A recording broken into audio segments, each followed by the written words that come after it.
Hey everyone, welcome back your YouTube channel Dwarka studies. तो कैसे हैं आप सभी लोग? उम्मीद करता हूं सब अच्छे होंगे। और हम फिर आ चुके हैं अपनी एक और वीडियो के अंदर, जिसके अंदर हम कवर करने वाले हैं अपनी क्लास 9 की 2.5 के क्वेश्चन नंबर 6। यानी कि क्वेश्चन नंबर 6 हमारा क्या कहता है, हमें यहाँ पर कुछ वैल्यूज दी होंगी, लाइक ऐसे हमें वैल्यूज दी होंगी और हमें उन्हें एक्सपेंड करके लिखना होगा आइडेंटिटी का, यानी कि फॉर्मूले का यूज करके। एक्सपेंड यानी कि हमें उसे प्रसारित करना है, बढ़ा करके लिखना है। सिंपली देखो क्वेश्चन समझेंगे। यहाँ पर क्या लिखा है, 2x + 1 के होल क्यूब लिखा है। मैंने क्या कहा आपसे, आपको यहाँ पर इसका फॉर्मूला यूज करना है। तो बेसिकली हमें कैसे पता चलेगा कि किसी भी क्वेश्चन के अंदर कौन सा फॉर्मूला लग रहा होगा? तो सिंपली एक इजी से तरीके से बताऊंगा आपको, जिससे कि आपको 100% आपका क्लियर होगा आंसर। सबसे बड़ी बात, बच्चों को यही यहाँ पर समझ नहीं आता कि भाई फॉर्मूले के अंदर वैल्यू किस तरीके से पुट की जाती है। और अगर आपको ये क्लियर हो जाता है तो आप क्वेश्चन को इजिली अच्छे से कर सकते हैं। तो सिंपली देखो हमें कैसे पता चलेगा यहाँ कौन सी आइडेंटिटी लग रही है। तो बेसिकली आप देखेंगे इसके ऊपर क्यूब लगा हुआ है, क्यूब यानी कि पावर 3 लगी है। और पावर 3 का हमारा एक फॉर्मूला होता था। तो आपको सिंपली कैसे पता लगाना है, दो नंबर लिखे हैं तो हमेशा पहले नंबर को आप ए मान लो और दूसरे नंबर को आप क्या मान लो, बी मान लो। बीच में साइन किसका, प्लस का, तो ए प्लस बी बना और उसके ऊपर क्या लगा हुआ है, क्यूब लगी हुई है। तो सिंपली आप देखेंगे यहाँ पर हमारा ये क्या बन गया, ए प्लस बी की क्यूब बन गया, यानी कि एक्स प्लस वाई की क्यूब बन गया। और ये किसके बराबर होता है हमारा, तो ये आइडेंटिटी हमारी बराबर होती है ए की क्यूब प्लस बी की cube plus 3a² b plus 3ab² के इक्वल होती है ये आइडेंटिटी। ठीक है, अब हमें समझ आया कि ये जो क्वेश्चन लिखा है वो इस फॉर्मूले की तरह लिखा है और हमें इसका आंसर इस तरीके से देना है। इतना क्लियर हुआ। और इसी को कहते हैं हम एक्सपेंड करना। अब बात आती है कि इसके अंदर वैल्यूज को पुट कैसे किया जाता है, रखा कैसे जाता है। तो देखो सिंपली आपने क्या करना है कि भाई ए किसे माना, 2x को माना, तो 2x पूरा हमारा क्या हो गया, a हो गया। तो b हमारा पूरा क्या हो गया, 1 हो गया। सिंपली आपको जहां पर a दिखेगा आप वहां पर 2x पुट करेंगे और आपको जहां पर b दिखेगा वहां पर आप सिंपली 1 पुट कर देना। तो देखो a दिखा और a की वैल्यू कितनी, 2x, तो 2x का क्यूब प्लस b दिखा, b की वैल्यू कितनी है 1, तो 1 का क्यूब प्लस यहाँ पर 3a² b, ये तीनों एक साथ लिखे हैं। और हमेशा याद रखना आप कि कभी भी किन्हीं डिजिट्स के बीच में जब कोई भी साइन नहीं दिया होता है, ठीक है, यानी कि चर या फिर अचर, वेरिएबल कांस्टेंट के बीच में जब कोई साइन नहीं होता तब उसे हम यहाँ पर कौन सा साइन मानते हैं, मल्टीप्लाई का साइन मानते हैं। तो बेसिकली ये तीनों नंबर्स आपस में क्या है, मल्टीप्लाई में लिखे हुए हैं। ठीक है, तो इसका मतलब 3 का 3 आ गया और a की वैल्यू देखेंगे तो 2x है, तो 2x का स्क्वायर लिखेंगे और b की वैल्यू 1 है, मल्टीप्लाई में लिख दिया, ब्रैकेट का मतलब मल्टीप्लाई होगा। ठीक है, प्लस सेम यहाँ पर ये मल्टीप्लाई में होगा, तो 3, a कितना है हमारा 2x और b कितना है 1, और b के ऊपर स्क्वायर है तो 1 के ऊपर स्क्वायर लगा देंगे। इतना क्लियर हुआ। अब आगे सॉल्व करते हैं कि 2x की क्यूब करो। और 2x की क्यूब का मतलब भी काफी बच्चों को समझ नहीं आता। इसका मतलब है कि ये जो नीचे वाली डिजिट है वो 3 बार लिखी हुई है, यानी कि 2x हमारा यहाँ पर कितने बार लिखा है, 3 बार लिखा है। तो हम मल्टीप्लाई करेंगे, 2 2 4, 4 2 8 हो जाएगा और x का क्या हो जाएगा, x की क्यूब हो जाएगा। सिंपली समझ आया इतना। इसका मतलब हम इसकी जगह क्या लिख सकते हैं, 8x की क्यूब यहाँ पर लिख सकते हैं। क्लियर हो गया। आगे देखो सेम, अब 1 की क्यूब करेंगे, यानी कि 1 को 3 बार मल्टीप्लाई करेंगे, तो 1 को आप कितनी भी बार मल्टीप्लाई करो आंसर हमारा 1 ही आता है। तो सिंपली यहाँ पर हम क्या लिख सकते हैं, 1। ठीक है, आगे सॉल्व करते हैं। 2 के ऊपर आपको स्क्वायर दिखा, तो 2 का स्क्वायर यानी कि 2 का स्क्वायर कितना होता है, 4 होता है। और 4 को अगर 3 से मल्टीप्लाई करते हैं तो कितना आएगा, 12 आएगा। 4 3 12, x², 12x², x का स्क्वायर x² होता है। प्लस 3 को 2 से मल्टीप्लाई करेंगे कितना होगा, 6 होगा। 1 का स्क्वायर 1 होता है और 6 1 जा 6। यहाँ पर हमारा क्या आ गया आंसर, यही हमारा यहाँ पर आंसर हो जाएगा। क्लियर, अच्छे से आपको समझ आया होगा। सेम हमारे यहाँ पर आगे के भी पार्ट्स दिए हुए हैं, 4 पार्ट है, जिनमें से मैंने आपको यहाँ पर कौन सा लिया है, 3rd पार्ट लिया है। और इसके साथ ही मैं आपको इसका 3rd पार्ट भी यहाँ पर समझा देता हूँ, इसे रफ कर देते हैं। ठीक है, तो सिंपली देखो कि भाई इस बार भी अगर हम चेक करें, सबसे पहली चीज हमें ये देखना है यहाँ पर कि आइडेंटिटी फॉर्मूला कौन सा लग रहा है। अगर आपको यहाँ पर ये क्लियर हो जाता है कि यहाँ पर आइडेंटिटी कौन सी लगेगी तो आप इसे इजीली सॉल्व कर सकते हैं। तो सिंपल देखो यहाँ पर क्या लिखा है, मैंने क्या बोला कि पूरी डिजिट को a मानेंगे, प्लस है प्लस लगा देंगे, लास्ट डिजिट को b मानेंगे, तो a प्लस b, इसके ऊपर क्यूब, तो a प्लस b की क्यूब बना, यानी कि सेम हमारा इसकी तरह बन गया a प्लस b की क्यूब। और a प्लस b की क्यूब किसके बराबर होता है, a की क्यूब प्लस b की cube plus 3a² b plus 3ab²। एक बात मेरी जरूर याद रखना कि आप मैथ्स के जितने भी चैप्टर्स हमारे बेसिकली फॉर्मूले वाले होते हैं। आप बिना फॉर्मूले बिना आइडेंटिटी के क्वेश्चन सॉल्व नहीं कर सकते, क्योंकि इसे एक्सपेंड करके तभी लिखा जा सकता है जब हमें इसकी ये आइडेंटिटी लर्न होगी। ठीक है, तो यहाँ पर बेसिकली ए की जो वैल्यू है वो हमारी क्या हो जाएगी 3/2x हो जाएगी, और बी की जो वैल्यू होगी वो हमारी 1 हो जाएगी। तो आप देखो ए यहाँ लिखा है और ए यहाँ पर इसकी वैल्यू कितनी है 3/2x है, तो यहाँ लिख देंगे 3/2x और इसके ऊपर क्यूब है तो क्यूब लगा दो। ठीक है, प्लस बी कितना लिखा है 1, तो 1 है तो 1 लिख दो, उसके ऊपर क्यूब है तो क्यूब लगा दो, प्लस 3 और ए कितना है 3/2x है ना, तो यहाँ पर लिखेंगे 3/2x का स्क्वायर और मल्टीप्लाई में b की वैल्यू 1 है। आपको अच्छे से क्लियर होगा, बस आप ये फील लीजिए कि मैं आपको आपके सामने बैठ करके पढ़ा रहा हूं और अच्छे से आपको समझ आएगा। कंसंट्रेशन बस यहीं पर रखना और कॉपी में क्वेश्चंस को नोट जरूर करना, क्योंकि मैथ्स के अंदर आप जब तक इनकी प्रैक्टिस नहीं करेंगे तब तक आपको समझ नहीं आने वाला है। तो सिंपली देखो हमने यहाँ पर इसकी वैल्यूज पुट कर दी, 3a² b कर दिया, अब प्लस 3ab², तो 3a की वैल्यू 3/2x और b की वैल्यू कितनी है 1, और 1 के ऊपर b के ऊपर स्क्वायर है तो यहाँ पर लगा देंगे स्क्वायर। ठीक है, अब ये जो क्यूब है ना, ये इस पूरे के पूरे ब्रैकेट के ऊपर लगा है, इसका मतलब है ये क्यूब इसके ऊपर भी है, इस 2 के ऊपर भी है, x के ऊपर भी है। इतना क्लियर हुआ, यानी कि ये जो 3 लिखा है ये इन सभी नंबर्स के ऊपर है, और 3 का क्यूब करेंगे, 3 के क्यूब का मतलब 3 हमारा 3 बार मल्टीप्लाई होगा, और 3 को 3 बार मल्टीप्लाई करेंगे तो 3 3 9 3 27 आ जाएगा। x की क्यूब करेंगे x क्यूब, और 2 की क्यूब करेंगे, 2 को 3 बार मल्टीप्लाई करेंगे तो क्या होगा हमारा 8 आएगा। क्लियर हो गया। 1 की क्यूब करेंगे, 1 को कितनी भी बार मल्टीप्लाई करो आपका 1 ही आता है। ठीक है, आगे सॉल्व करते हैं। सेम ये जो स्क्वायर है इन सभी के ऊपर है, 3 का स्क्वायर कितना होता है हमारा, देखो ये प्लस 3 को ऐसे लिख देते हैं, इसे सॉल्व करते हैं पहले ब्रैकेट को, 3 का स्क्वायर 9x² और 2 का स्क्वायर कितना होता है 4 हो जाएगा। ठीक है, आप सोचेंगे x² क्यों आया, क्योंकि x का होल स्क्वायर करेंगे वो x² आ जाएगा, प्लस यहाँ पर देखो मल्टीप्लाई करते हैं, 3 2 जा 3 3 जा 9 हो जाएगा, डिवाइड में 2 और x, क्योंकि 1 से किसी को मल्टीप्लाई करते हैं वही आता है। ठीक है, तो देखो ये भी मल्टीप्लाई हो रहा है, अभी इन्हें मल्टीप्लाई कर दो, बाकी सब कुछ सेम लिख दो। 27/8 x की क्यूब प्लस 1 प्लस 9 3 जा 27x² डिवाइड में 4 प्लस 9x डिवाइड में 2, और यही हमारा यहाँ पर आंसर हो जाएगा, जो आपको अच्छे से क्लियर हुआ होगा। और सबसे मेन यहाँ पर क्या था, हमें यहाँ पर आइडेंटिटी पुट करना आना चाहिए कि भाई किसी भी फॉर्मूले के अंदर वैल्यूज को किस तरीके से इसमें पुट किया जाता है। उम्मीद करता हूं आपको अच्छे से क्लियर हुआ होगा। बढ़ते हैं अपने इसके क्वेश्चन नंबर 7 पर। सो स्टार्ट करते हैं इसका क्वेश्चन नंबर 7। तो और क्वेश्चन नंबर 7 भी हमारा इजी होगा, बट बच्चे काफी इसमें कंफ्यूज होते हैं क्योंकि उनके लिए न्यू सिलेबस होता है। तो सिंपली देखिए कि भाई इसमें लिखा है 99 की क्यूब करनी है, लेकिन क्वेश्चन के अंदर साफ लिखा है कि भाई हमें डायरेक्ट मल्टीप्लाई डायरेक्ट क्यूब नहीं करनी है। यहाँ पर हमें इसकी आइडेंटिटी का, यानी कि हमें यहाँ पर क्या करना है, आपके फॉर्मूले का यूज करना है, सर्व समीकरणों का इस्तेमाल करना है। ठीक है, तो सिंपली यहाँ 99 की क्यूब लिखा हुआ है। अब आप सोचे कि 99 की क्यूब को डायरेक्ट नहीं करना, फॉर्मूला लगाना है। फॉर्मूला किस कौन सा लगेगा, क्यूब वाला लगेगा। और क्यूब वाला किस तरीके से लगेगा, तो आप देखो ये क्या लिखा है 99, तो क्या मैं इसे ऐसे लिख सकता हूँ 100 - 1 की क्यूब, क्योंकि अगर 100 में से 1 को माइनस करते हैं तो 99 ही आएगा ना दोबारा। तो सिंपली अब आप देखेंगे, मैंने कहा आपसे पहले नंबर को आप a मान लीजिए और दूसरे नंबर को आप b मान लीजिए।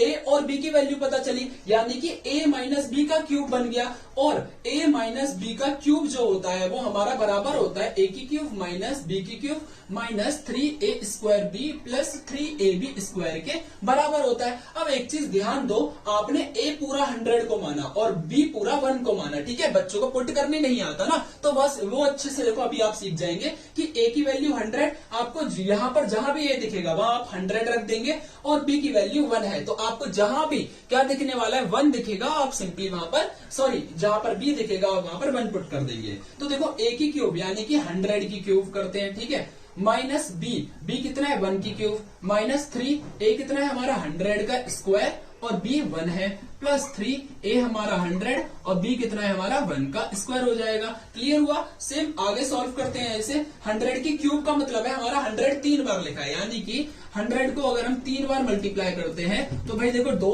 4 6 टोटल जीरोस कितने हो गए 6 हो गए, यानी कि 10 लाख आ जाएगा। ठीक है, कितना आ गया 10 लाख आ जाएगा। ठीक, अब माइनस 1 की क्यूब हमारी 1 ही होती है। ठीक है, अब 100 का स्क्वायर करेंगे, 100 के स्क्वायर का मतलब 100 को 2 बार मल्टीप्लाई करेंगे तो कितना आएगा हमारा 2 बार 0 लग जाएंगे, यानी कि हमारा 10,000 आएगा, और 10,000 को 3 से मल्टीप्लाई करेंगे तो कितना हो जाएगा हमारा 30,000 हो जाएगा। कितना हो जाएगा यहाँ पर 30,000, 4 जीरो ये हो गए, 3 1 जा 3 होता है, और प्लस यहाँ पर देखो इसको इससे मल्टीप्लाई करेंगे तो कितना हो जाएगा 300 हो जाएगा। इतना क्लियर हुआ। सिर्फ और सिर्फ अब आपको कैलकुलेशन करनी है, और कैसे कैलकुलेशन करोगे, सिंपली देखो ये और ये दोनों, यहाँ पर पहले इन दोनों को सॉल्व करो। माइनस प्लस कितना होता है, माइनस होता है, और 30,000 में से अगर आप 300 माइनस करेंगे, सोचो 30,000 में से 300 माइनस करेंगे तो 29,700 बचेगा हमारा। ठीक है, तो भाई देखो 10 लाख यहाँ पर ही सेम आ गया, माइनस का 1 सेम आ गया, ये माइनस और ये प्लस हमारा क्या हो गया था, माइनस प्लस माइनस हो गया था। साइन माइनस प्लस माइनस होता है हमेशा बड़े का, बड़ा ये है, बड़े के आगे माइनस का साइन, यानी कि माइनस का लगेगा।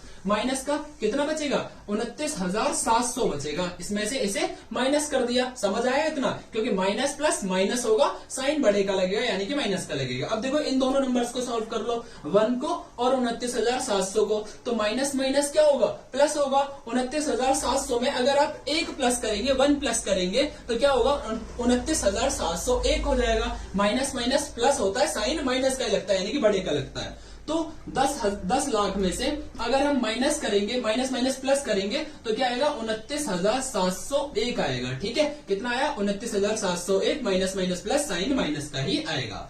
अब हमें 10 लाख में से 29,701 माइनस कर देते हैं। ठीक है, 10 लाख में से हम कितने माइनस कर देंगे यहाँ पर 29,701। ठीक है, माइनस करते हैं, 10 में से 1 माइनस करेंगे 9 बचेगा, और यहाँ पर 9 में से 0 9 बचेगा, 9 में से 7 माइनस करेंगे 2 है ना, और भाई हमारा यहाँ पर बचेगा 9 में से 9 0, 9 में से 7 इसे माइनस करेंगे 2 को 7 बचेगा, और 9 का 9 आ गया, यानी कि जो हमारा आंसर होगा 970299 इसका आंसर हो जाएगा। उम्मीद करता हूं आपको अच्छे से क्लियर हुआ होगा। सेम क्वेश्चन हमारा यहाँ पर लिखा है, यहाँ पर है 102 की क्यूब, यानी कि इसे कैसे लिख सकते हैं 100 प्लस 2 की क्यूब लिख सकते हैं। और इस बार आप देखेंगे तो हमारी आइडेंटिटी कौन सी हो जाएगी, a प्लस बी की क्यूब हो जाएगी, जहां पर a की वैल्यू 100 और b की वैल्यू 2 हो जाएगी। सिंपल कैलकुलेशन आपको इसी तरीके से कर देनी है, और इसका आंसर आपको जल्दी से मेरे को कमेंट करके बताना है कि आपका आंसर क्या आया है। ठीक है, सो इसी के साथ हम बढ़ते हैं अपने इसके क्वेश्चन नंबर 8 पर।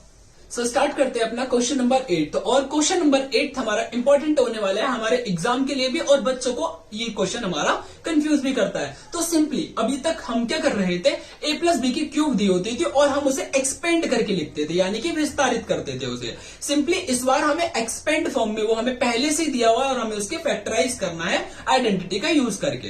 तो सिंपली मैंने आपको ये बताया था कि आपको आइडेंटिटी लर्न होनी चाहिए, यानी कि सेकंड चैप्टर के फॉर्मूले लर्न होने चाहिए। तो देखो सिंपल आपको मैंने क्या बोला कि आप a और b डिजिट्स को मानना स्टार्ट कर दो। तो इसको अगर क्या लिख सकते हैं, a की क्यूब प्लस ये क्या लिखा है b की क्यूब प्लस, आप देखो a स्क्वायर b, और कब आता है वो 3a स्क्वायर b होता है ना पूरा फॉर्मूले के अंदर देखेंगे तो, प्लस ये क्या है हमारा ab स्क्वायर, कब होता है 3ab स्क्वायर होता है। अब आप ध्यान से देखो कि क्वेश्चन हमारा कुछ इस तरीके से दिया हुआ है, यहाँ पर ऐसे दिया हुआ है ना, और a की क्यूब प्लस b की cube plus 3a square b plus 3ab square किसके बराबर होता है, हमारा a प्लस b के क्यूब के बराबर होता है, यानी कि ये जो पूरा है ना इसके बराबर होता है। तो हमें क्वेश्चन इस टाइप से दिया हुआ है और सॉल्व करते हुए ऐसे बनाना है, तो वो इसके फैक्टर हो जाएंगे। देखो क्वेश्चन होते हैं बहुत ज्यादा इजी और अच्छे से समझ भी आएंगे। तो सिंपली करना क्या होता है, ये 8a की क्यूब लिखा है ना, तो आपने पहला क्या माना a की क्यूब, तो ये सोचना है आपने यहाँ पर कि ये जो 8a है ये किसकी क्यूब होता है यहाँ पर, यानी कि किन नंबर्स को हम स्प्लिट करें, किन नंबर्स को हम मल्टीप्लाई करें, उनको मल्टीप्लाई करने पर 8 आ जाए। तो अगर आपको समझ ना आए तो आप सिंपल क्या कर लेंगे, एलसीएम कर लेंगे, 2 4 जा 8 और 2 2 जा 4 और 2 1 जा 2। तो सिंपली 2 को अगर 3 बार मल्टीप्लाई करते हैं तो हमारा आंसर कितना आ जाता है, 80 आ जाता है। तो इसका मतलब ये है कि इसे 2a की होल क्यूब लिख सकते हैं। 2a की होल क्यूब लिखेंगे क्या आ जाएगा, लॉट फिर के यही आ जाना है ना आंसर आपका। सेम b की क्यूब है तो इसे कैसे लिख सकते हैं, b की होल क्यूब लिख सकते हैं। समझ आया। अब देखो आपको करेक्ट a की और करेक्ट b की वैल्यू पता चल गई। आगे क्या होता है 3a कितना है 2a, यहां से भी लेंगे यहां से लेंगे क्योंकि स्प्लिट करके ये आया, तो a की वैल्यू 2a, तो 2a का स्क्वायर और b की वैल्यू b ही है, ठीक है, प्लस 3a कितना है 2a और b कितना माना, b स्क्वायर ही माना, ठीक है। अब सिंपल देखो अगर 2a की क्यूब करते हैं 8a की क्यूब आ जाएगा, b की क्यूब करेंगे यही आ जाएगा, 2 का स्क्वायर कितना होता है 4, 2 का स्क्वायर 4 और 4 को 3 से मल्टीप्लाई करेंगे 12, 12 ए स्क्वायर भी यही आ गया लौट फिर के। और देखो 3 2 जा 6, 6 ए भी स्क्वायर आ जाएगा। इसका मतलब कोई दिक्कत नहीं, हम इसे अगर सॉल्व करेंगे ब्रैकेट्स को तो यही आ जाएंगे। अब देखो फॉर्मूला किसके बराबर होता है, ए प्लस बी की क्यूब के बराबर होता है, जिसमें ए की वैल्यू क्या पता है 2a और बी की वैल्यू क्या पता है b पता है। तो सिंपल मैं इसे कैसे लिख सकता हूँ, a 2a प्लस बी की होल क्यूब लिख सकता हूँ, क्योंकि ये इसके बराबर होता है। इसका मतलब क्यूब का मतलब क्या है, 3 बार लिखा है, तो आप इसे 3 बार लिख दो, आपका आंसर इस तरीके से दिया हुआ है। ठीक है, और क्या कह रहा था क्वेश्चन में, फैक्टराइज करो, फैक्टराइज यानी कि 3 इसके शून्य निकाल दो, जीरोस फाइंड कर दो, और हमने यहाँ पर इसके जीरोस फाइंड कर दिए हैं। ठीक है, और मैं उम्मीद कर रहा हूँ आपको अच्छे से क्लियर हुआ होगा, और अगर नहीं आता है तो जल्दी से कमेंट करके बताइए या फिर वीडियो को अगेन देखिए। ठीक है, और इसी के साथ बढ़ते हैं इसके सेकंड पार्ट की तरफ। सो भाई देखो इसका नेक्स्ट पार्ट क्या है, तो नेक्स्ट पार्ट है हमारा 27 माइनस 125 ए की क्यूब माइनस 135 ए प्लस 225 ए स्क्वायर। सिंपली मैंने आपसे कहा कि आप नंबर्स को ए बी मानना स्टार्ट कर दीजिए। तो देखो बेसिकली पहले नंबर को क्या बोलेंगे, हम ए बोलेंगे। ठीक है, माइनस यानी कि ए की क्यूब हो गया, ए बोलेंगे तो ये माइनस दिया हुआ है, ये क्या होता है हमारा बी की क्यूब माइनस ये क्या होगा हमारा 3a square B plus 3ab square. ठीक है, तो बच्चे सोचते हैं यहाँ पर तो a और b कुछ भी नहीं दिया हुआ, तो आपने कैसे मान लिया। तो सिंपल देखो, जो a की क्यूब है यानी कि 27 किसका क्यूब होता है, 3 का क्यूब होता है, तो इसे कैसे लिख सकते हैं 3 की क्यूब लिख सकते हैं, माइनस b की क्यूब 125। अगर आपको समझना है तो आप एलसीएम करना, और 125 किसकी क्यूब होता है 5 की क्यूब होता है। 5 को 3 बार मल्टीप्लाई करेंगे तो यही आएगा, तो 5 और a की क्यूब हो गया, माइनस a और b की वैल्यू पता चल गई, a की वैल्यू ये रही और b की वैल्यू ये रही। आगे पुट करते हैं 3, a कितना है हमारा 3 है, और स्क्वायर b कितना है हमारा 5a है, प्लस 3 a कितना है हमारा, देखो यहाँ भी प्लस यहाँ भी प्लस, तो आइडेंटिटी से पता चल रहा है ना लास्ट में प्लस होता है। 3 a कितना है हमारा 3 और b कितना है हमारा 5a का स्क्वायर हो जाएगा। ठीक है, सॉल्व करें तो 3 की क्यूब 27 होती है, 5 की क्यूब 125 होती है, 3 3 जा 9, और भाई ये कितना है 15 9 जा 135 होता है। ठीक है, 5 का स्क्वायर 25 9 जा 225 होता है। ठीक, हमें क्या निकालना है, ये a की क्यूब माइनस b की cube minus 3a square b plus 3ab square किसके बराबर होता है, a माइनस b की क्यूब के बराबर होता है। यानी कि हमें a माइनस b की क्यूब बनाना है, जहां पर a कितना है हमारा 3 और b कितना है हमारा 5a है। इसकी क्यूब लिख देंगे और इसी को 3 बार लिख देंगे, यही हमारा आंसर हो जाएगा। क्लियर हुआ। इसी के साथ मैं आपको इसका लास्ट पार्ट यानी कि जो आपका फ्रैक्शन वाला क्वेश्चन है उसे कराता हूँ। ठीक है, बढ़ते हैं इसके नेक्स्ट पार्ट पर। तो स्टार्ट करते हैं इसका पार्ट नंबर 4, और पार्ट नंबर 4 भी हमारा सेम है, a की क्यूब माइनस b की cube minus 3a square b plus 3ab square. यानी कि ये क्या होगा a की क्यूब, ये क्या होगा b की cube minus 3a square b और plus 3ab square. Identity match करोगे तो कुछ लग रहा है ना, क्वेश्चन इस तरीके से दिया हुआ है, और ये किसके बराबर होता है हमारा a माइनस b की क्यूब के बराबर होता है। तो सिंपली हमें क्वेश्चन इस तरीके से दिया है और आंसर इस तरीके से बनाना है। तो आपने सोचना है 64 किसका क्यूब होता है, तो 4 को अगर हम 3 टाइम्स मल्टीप्लाई करते हैं तो हमारा कितना आता है 64। तो इसे कैसे लिख सकते हैं, 4a की क्यूब लिख सकते हैं माइनस 27 यानी कि 3 को अगर 3 टाइम मल्टीप्लाई करते हैं, 3 को 3 बार मल्टीप्लाई करेंगे तो कितना आएगा 27। तो ये 27 किसकी क्यूब होती है 3 की, तो 3b का होल क्यूब लिख सकते हैं, माइनस a और b की वैल्यू पता चल गई, a की वैल्यू ये रही, b की वैल्यू ये रही, इसके अंदर पुट कर देंगे। 3a कितना है हमारा 4a और b कितना है, यहाँ पर स्क्वायर है, b कितना है हमारा 3b है। ठीक है, प्लस 3ab स्क्वायर, 3a कितना है हमारा 4a है यहाँ पर, और b कितना है हमारा 3b है, 3b के ऊपर स्क्वायर लगा देंगे अकॉर्डिंग टू आइडेंटिटी। ठीक है, आगे 4a की क्यूब यही होती है, वापस लाएंगे, हमें क्या लाना है a माइनस b की क्यूब लाना है। तो a की वैल्यू कितनी आ गई 4a आ गई, और माइनस फॉर्मूले के अकॉर्डिंग, और b की वैल्यू कितनी आ गई 3b आ गई, इसके ऊपर क्यूब लगा दो अकॉर्डिंग टू आइडेंटिटी। ठीक है, और यही हमारा क्या हो जाएगा यहाँ पर आंसर हो जाएगा। उम्मीद करता हूँ अच्छे से क्लियर हुआ होगा, और बढ़ते हैं इसके लास्ट पार्ट यानी कि पार्ट नंबर 5 तक पर। स्टार्ट करते हैं इसका पार्ट नंबर 5, और पार्ट नंबर 5 काफी ज्यादा कंफ्यूज करने वाला पार्ट है, बिकॉज क्वेश्चन को यहाँ पर क्वेश्चन बच्चे फ्रैक्शन में देख करके काफी ज्यादा कंफ्यूज हो जाते हैं। तो सिंपली देखो कि हमें यहाँ पर क्या दिया 27 p की cube minus 1/216 minus 9/2 p square plus 1/4 p दिया हुआ है क्वेश्चन। सिंपली देखो, मैंने आपको जिस तरीके से बताया आपको पहले वैसे करना है। पहले आपको आइडेंटिटी लिखनी है कि कौन सी आइडेंटिटी है। इसे मान लो a, तो ये a की क्यूब लगा हुआ है, इसे मानेंगे b, तो ये b की क्यूब होगा अपने आप में, यहाँ माइनस है तो माइनस 3a स्क्वायर b होगा, यहाँ पर प्लस है तो प्लस 3ab स्क्वायर होगा, जिसके लिए आपको आइडेंटिटी याद करनी ही पड़ेगी। ठीक है, अब सिंपल देखो क्वेश्चन कुछ इस तरीके से दिया हुआ है हमें, ठीक है, और हमें इसे किस तरीके से बनाना है, फैक्टराइज करके a माइनस बी की क्यूब के बराबर होता है, तो हमें इस तरीके से क्वेश्चन को बनाना है। अब आपने सोचना है कि ये जो 27 दिया है, क्वेश्चन कैसे करना है, 27 दिया है वो किसकी क्यूब होता है, मतलब 27 किसकी क्यूब है, किस नंबर को 3 बार मल्टीप्लाई करा जाए जब हमारा 27 आएगा। तो बेसिकली 3 को अगर 3 टाइम्स मल्टीप्लाई करते हैं तो यही आता है, तो इसे लिख सकते हैं हम 3p की क्यूब, ठीक है। यानी कि a की वैल्यू ये हो गई, b ये कितना है 1/216, तो 1 की क्यूब तो 1 ही होती है, और 216 किसकी क्यूब होता है, तो 216 का आप एलसीएम कर लेना, यानी कि 6 को अगर हम 3 बार मल्टीप्लाई करते हैं, 6 को 3 टाइम मल्टीप्लाई करेंगे तो हमारा क्या आंसर आएगा, ये 216 आएगा। तो इसे कैसे लिख सकते हैं, 1/6 की क्यूब लिख सकते हैं, 1 की क्यूब 1 ही होगी और 6 की क्यूब कितना हो जाएगा 216, ठीक है। माइनस a और b की वैल्यू पता चल गई, अब पुट करो इसके अंदर 3, a कितना है हमारा 3p है, स्क्वायर लगा दो इसके ऊपर, और b कितना है हमारा 1/6 है, ठीक है। आगे प्लस 3a कितना है हमारा 3p है, और b कितना है 1/6 का स्क्वायर हो जाएगा। क्लियर हुआ। अब देखो इसे सॉल्व करोगे, 3 1 जा 3, 3 2 जा 6, नीचे 2 बचेगा, 3 का स्क्वायर